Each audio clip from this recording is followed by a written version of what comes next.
This is Deepak Lamba from the Department of Ophthalmology at the University of California in San Francisco.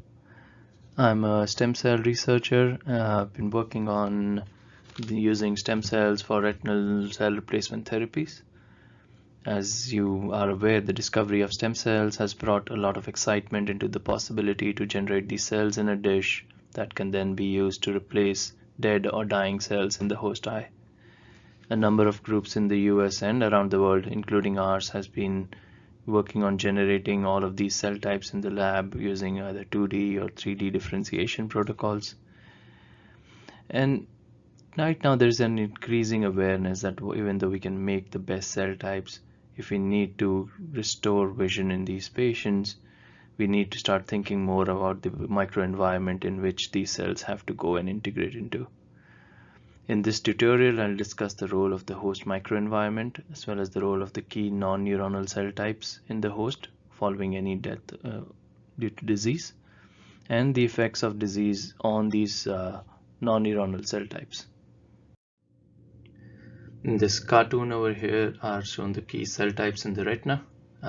In blue are the main neuronal cells, starting with the photoreceptor cells, which are the light sensing cells, sending the information via the bipolar cells to the ganglion cells, which protect to the brain.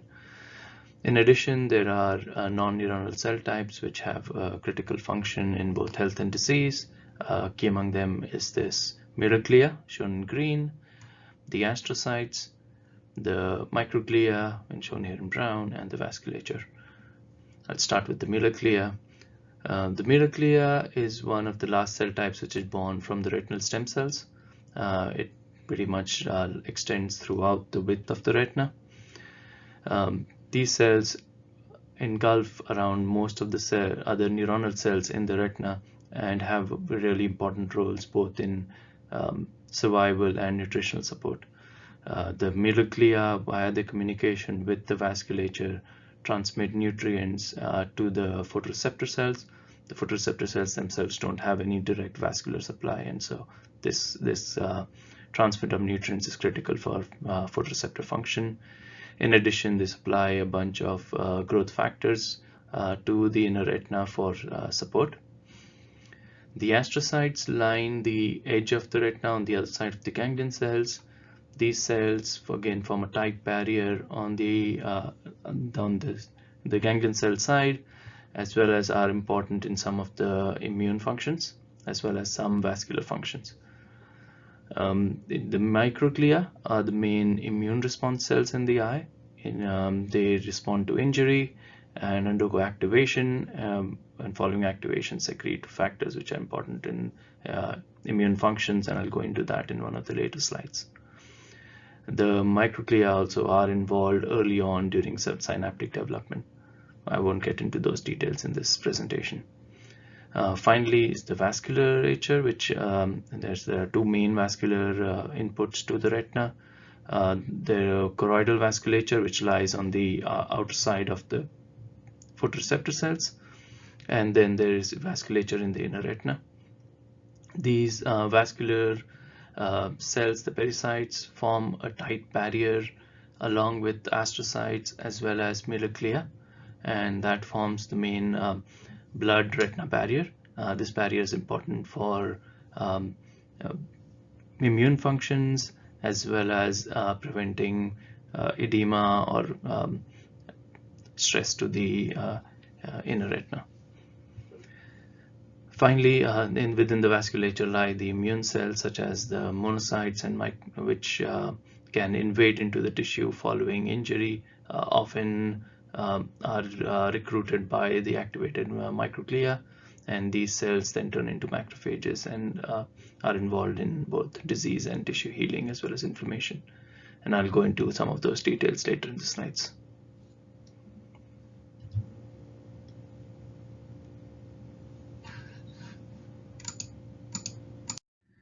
And so when you think about stem cell therapies, what people have shown, including my lab, is that you can take these pluripotent stem cells and using guidance cues can make them into all of the different retinal cell types, including the light sensing photoreceptor cells, the pigment epithelium cells, as well as the ganglion cells. And these have been shown to be we inject it into the eye, and following injection can integrate into the retinal circuitry. And you can see some sort of visual improvement. So there's a study done by our lab which showed that in CRX mutant mice, which are completely blind from birth, following transplantation of human stem cell derived photoreceptors, you can restore some appreciable visual function. This is a B wave of an ERG. So these cells have the potential. Unfortunately, whenever you do these studies in a degenerating environment, what we've observed is the number of cells which actually integrate is way lower compared to what you would observe in a wild type host. So what you're looking over here are images of immunohistochemistry images of retinas. The transplanted cells are shown in green, and when you compare a wild type C57 black host compared to a CRX mutant host, you can see the number of transplanted cells which integrate are much lower, and that's quantified here. And so there are a number of barriers which exist in a degenerating environment which limit integration. You can think of it as a number of critical things that happen as both we age as well as in disease. There is inflammation, often chronic inflammation associated with any degeneration. There is cell rejection, and I'll talk about that, the breakdown of the blood-brain or blood-retinal barrier. With aging comes another layer of complexity to most of these diseases. And in addition, there is gliosis, the activation of both the astrocytes as well as the host microglia. And all of these may play an important role on how well the cells can integrate into the host eye. And I'll discuss all of these in more detail in the rest of this tutorial. Let me start off with inflammation. And so normally, as I said earlier, the microglia are the main immune surveying cells which are present within the host retina. These cells look for any damage or degenerative or injury to the eye. If they sense any injury, they get activated, and this initial activation is often an inflammatory type of activation, also called in some cases as M1 activation.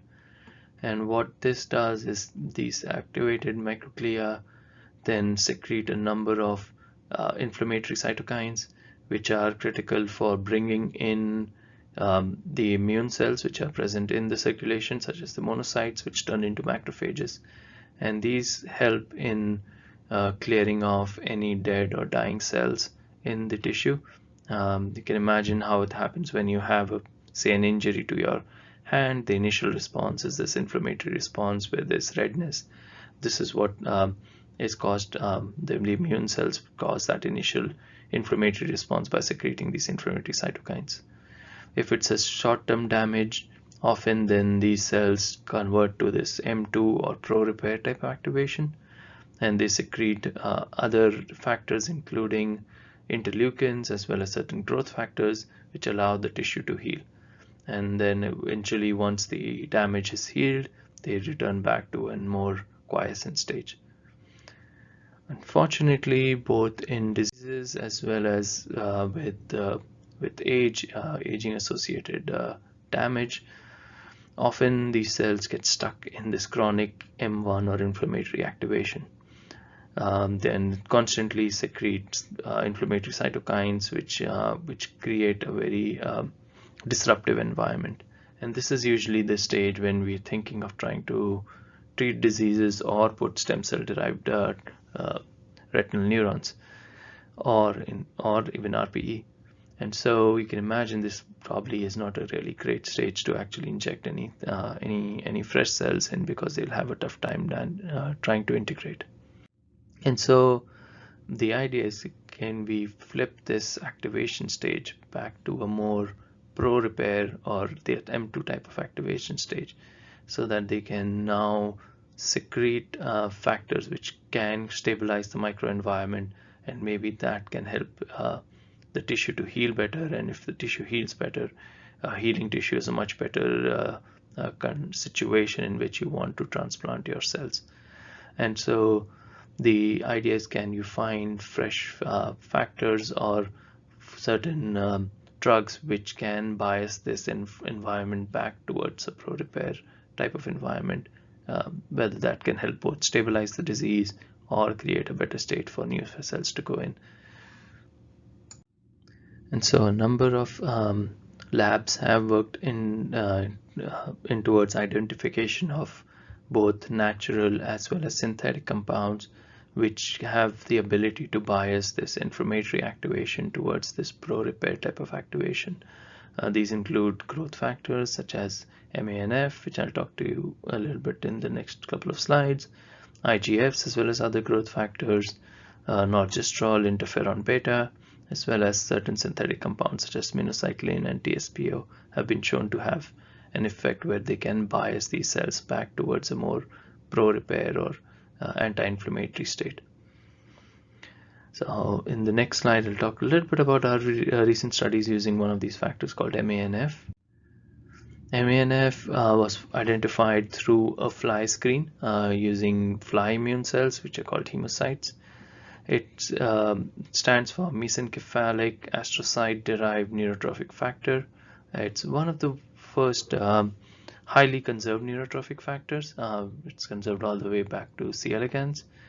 And in our studies, we found that it can bias both bone marrow-derived macrophages as well as in vivo immune cells towards this pro-repair anti-inflammatory activation. And arginase and YM1 and IL-13 are all markers of this pro-repair type of activation.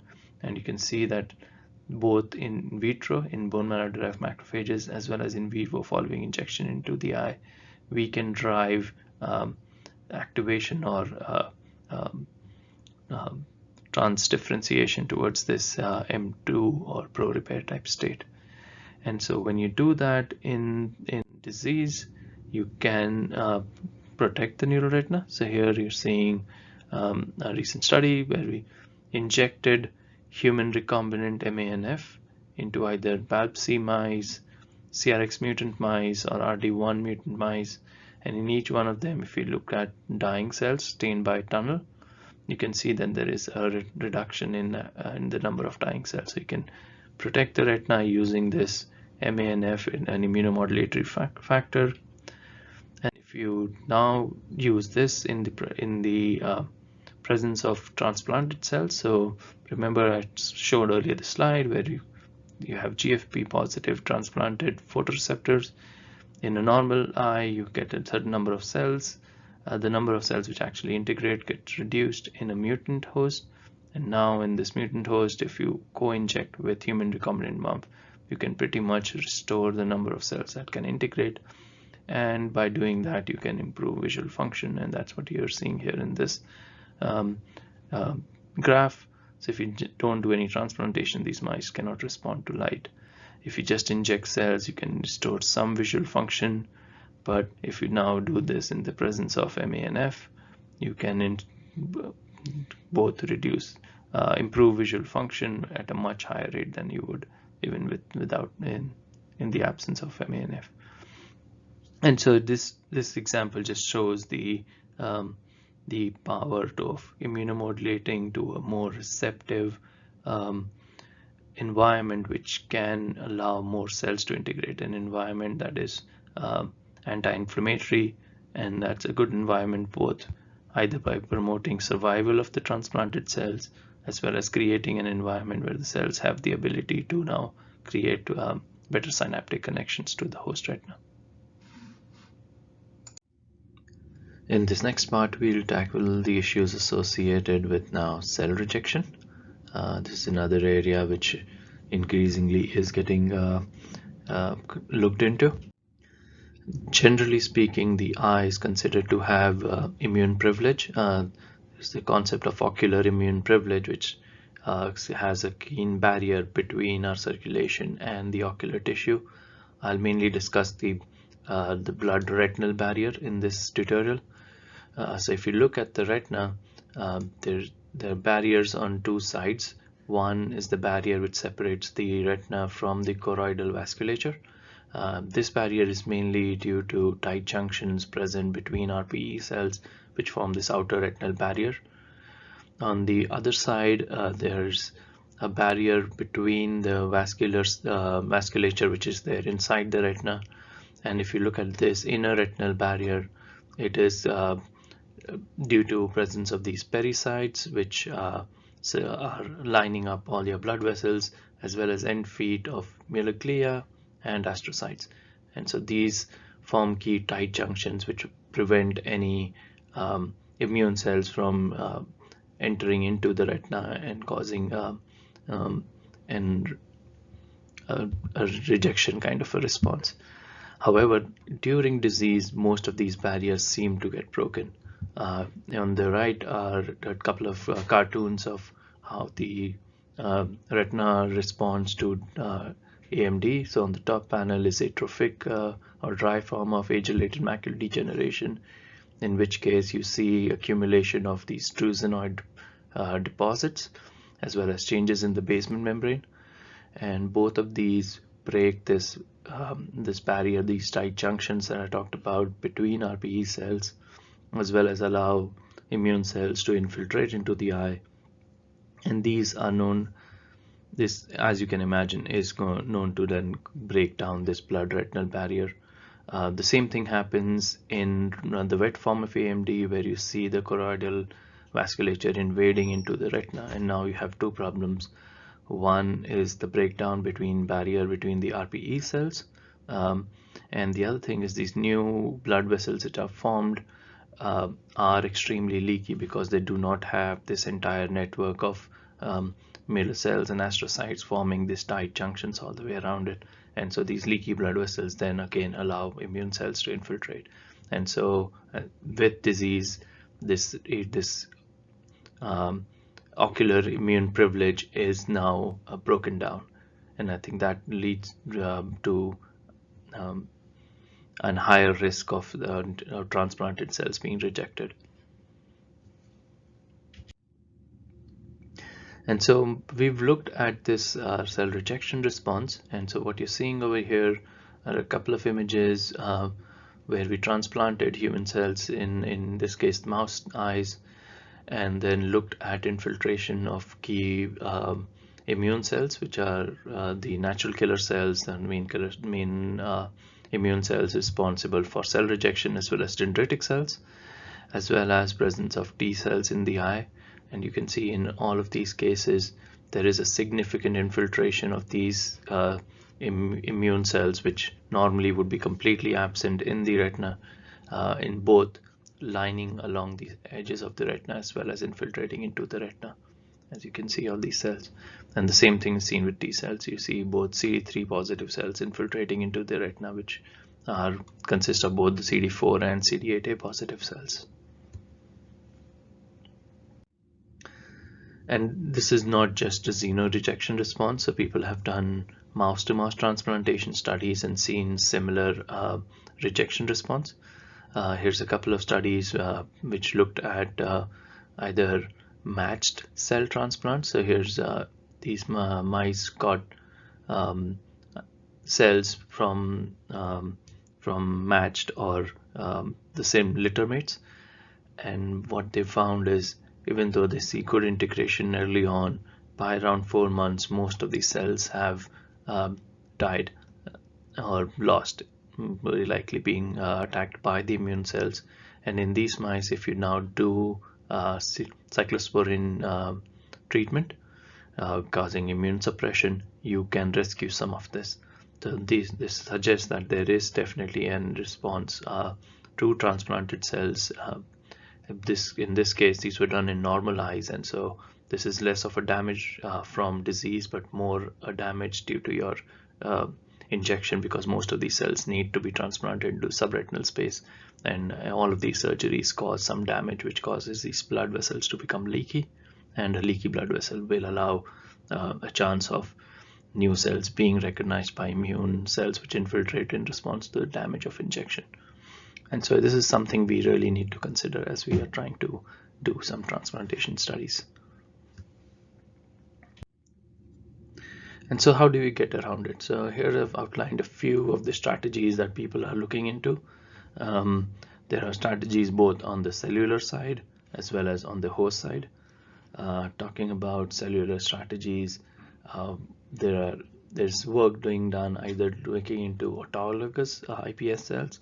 The idea being, if you can make the same cells from the same patient and then use these iPSC cells from the same patient for transplantation, the risk of rejection goes significantly down there because they will be highly matched in terms of the HLA types. There was at least one study done by Masayo Takahashi in terms of transplanting autologous iPSC-derived RPE cells. Similarly, other groups are looking into either making banks of HLA-matched iPSCs. Here the idea is, can we create banks which can be then used for defined populations. This is especially an attractive idea where the populations are highly homogeneous. If looking into either Japanese population, it's believed that about 8 to 10 iPSC lines could match over 90% of Japanese population. Similarly, studies done in Korea, which again have a highly homogeneous population, suggest only about 14 or 15 iPSC lines should be able to match most of the population if you ever need to make these banks for transplantation purposes. It's a little more challenging for something in the US where the population is more heterogeneous, but the idea is, can we make matched by lines which can be used for tissue transplantation. And finally, there are other groups who are trying to sort of engineer these HLA knockdown lines. The idea here being, if you can knock down some of these MHC pathways, then the cells would never express any of these HLA proteins, similar to using O-negative blood, which is least immunogenic and can be given to most people. So the idea is, can we make similar sort of an iPSC line which is highly matched or doesn't have any recognition proteins on the surface which will be identified as foreign. And so those are the approaches people are trying on the cellular side. In terms of the host side, there are different ways you could do it. You could either go with a broad spectrum immunosuppressant, similar to what's being done for most of the transplantation studies, whole organ transplants that people do. Alternate idea is using specifically knocking down pathways that get upregulated, which allow presence of these immunogenic cells to invade, like knocking down interleukin-2 using antibodies. I'll show you some data from our lab. Alternate ways would be to cause more reduced immune response by using things like glucocorticoid depots, specifically only inside the eye.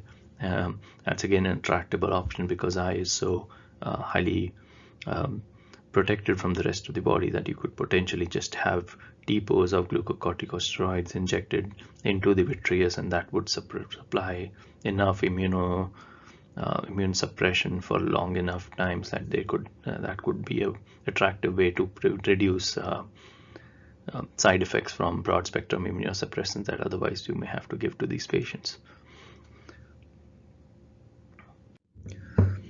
Here's an example where we tried to specifically knock down interleukin-2 receptor. As I said, that was a strategy where if you knock down interleukin-2 receptor, you can reduce the differentiation or maturation of natural killer and dendritic cells. And so in these mice, they completely lack all natural killer and dendritic cells and have reduced number of BNT cells or mature BNT cells. And so in these mice, when we put them on a background with the CRX mutation and transplanted human cells, which are marked in with GFP here, you can see that compared to number of integrated cells in the GFP mice about 3 months post-transplantation, you have way more cells that actually do integrate and survive, and most of these cells survive as far out as 9 months. And here's the quantification from the 3-month time point, and so compared to very few surviving cells in a CRX normal mice post-transplantation, if these CRX mice are on the interleukin-2 receptor knockdown background, we can get way more cells integrated. And it's not just that more cells integrate, it also results in more functional improvements. And so here's looking at pupillary response. Normally you would have a pupillary constriction in response to light exposure. The CRX mice do not have it when you do a short-timed exposure to light. However, the CRX mice which received the transplantation had a pupillary response, and this survived as far out as 9 months. And so this suggests that reducing or taking care of cell rejection response will allow cells to both survive and integrate for much longer, and that results in functional improvements.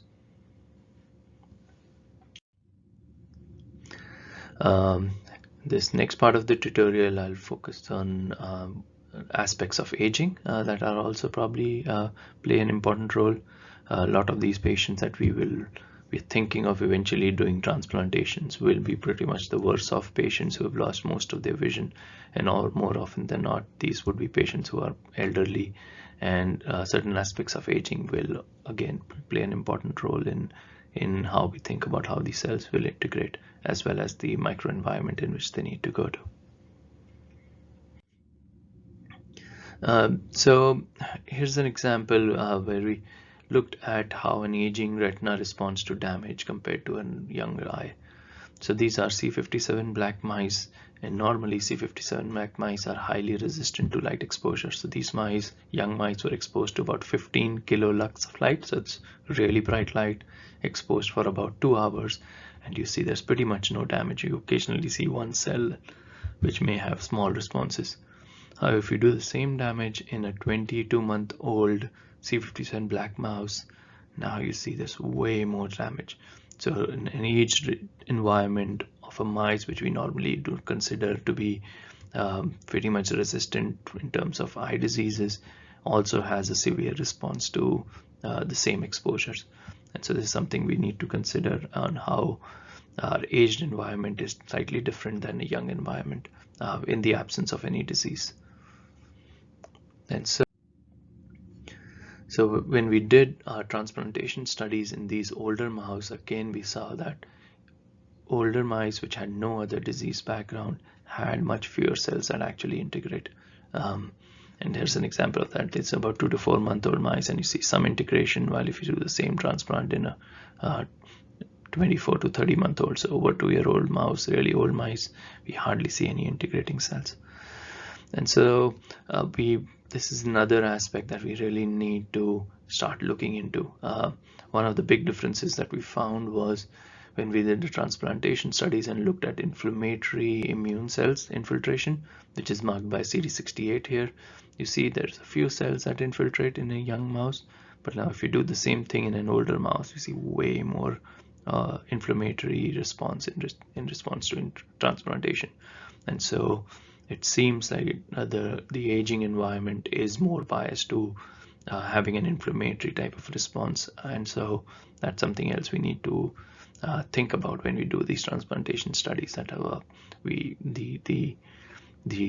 most of the preclinical studies are often done in aged microenvironments, and what we may anticipate in a patient might be very different than what we see in our preclinical models. In this last section, I'll discuss gliosis, which is activation of the 2 main glia in the retina, the astrocytes, and mostly the Miller glia, which are these glia which extend across the retina. Most retinal degenerations, including age-related macular degeneration, is associated with significant activation of these Miller glia and astrocytes.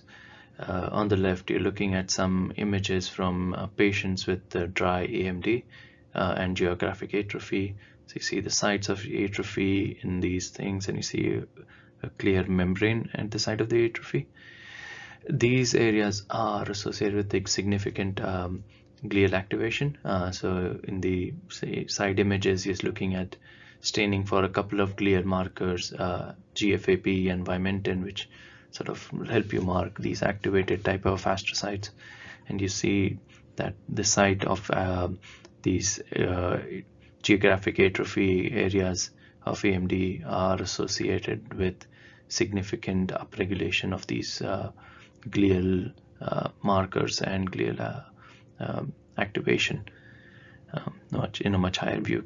You can see it over here, that the edges of these cells have these activated microglial markers, and it's filled up with vimentin. The same is true when you look at other published and unpublished work. Here's images from Anne Milam's book, where if you look at the site of AMD, where you see drusen, often these areas are associated with activation of microglial markers, microglial activated markers like GFAP, while you don't see it as much in a normal retina. And we see the same with our eyes. We've received some eyes from young controls around 20 to 28-year-old young human eyes, and then we compared them to closer to late stage AMD, and you can see again, while there is some GFAP activation in the younger eyes, GFAP expression, it's significantly upregulated in patients with AMD, both at the site of drusen and away from it. And it has been shown by others that gliosis does negatively correlate with integration of new transplanted photoreceptors. Here's a study published in 2012 out of University College London, where they compared integration in a normal eye versus eyes from different forms of retinal degeneration. I'll mainly highlight these rhodopsin mutant mice. These rhodopsin mutant mice have with age retinal or photoreceptor degeneration, and it is associated with gliosis. So in red in these is a gliotic marker, I think GFAP, as you can see here. And while normal mice don't express much GFAP with age, these rhodopsin mutant mice don't have much at 4 weeks when there is no retinal degeneration, but by 10 weeks when most of the retinal degeneration has happened, as you can see by this thinned out photoreceptor layer, there is significant glial activation, and this glial activation strongly correlates with negative integration. And that's what you're seeing here, quantifying number of integrated cells. While you see about the same number of cells integrate at different ages in their mice, this is comparing, I think, 6 weeks versus about 12 to 14 weeks, or 12 weeks here. In the rhodopsin mutant mice, when they compared 4-week integration, which was very similar or somewhat lower than normal mice, it goes significantly down as you go into late stage degeneration by 10 weeks, where you're seeing this significant activation of glia, very few cells integrate. Then they tried to, in this same study, try to see if they can affect gliosis and help integration, and they tried this by using 2 different methodologies. One using an siRNA against ZO1, which targets the tight junctions, the limiting membranes, outer limiting membrane in this case formed by the activated microglia. They could somewhat increase number of integrating cells. However, when they did that with a different form of factor, in this case they used chondroitinase A, B, and C, which dissolves the chondroitin sulfate proteoglycans, which are secreted by these activated microglia. Now they could significantly influence integration positively, get way more cells integrated. The combination did not help as much in this case. And so finishing this out, in conclusion, we've been able to show, we and others, that human stem cell derived photoreceptors can restore vision following transplantation. There needs to be a critical focus on now the microenvironment in which these cells need to integrate if we want to get successful functional integration over long periods of time. And things like immunomodulators or immunomodulators in terms of reducing cell rejection can help significantly restore a more receptive environment for exogenous cells. With that, I'll thank you for your attention and hope this tutorial is helpful.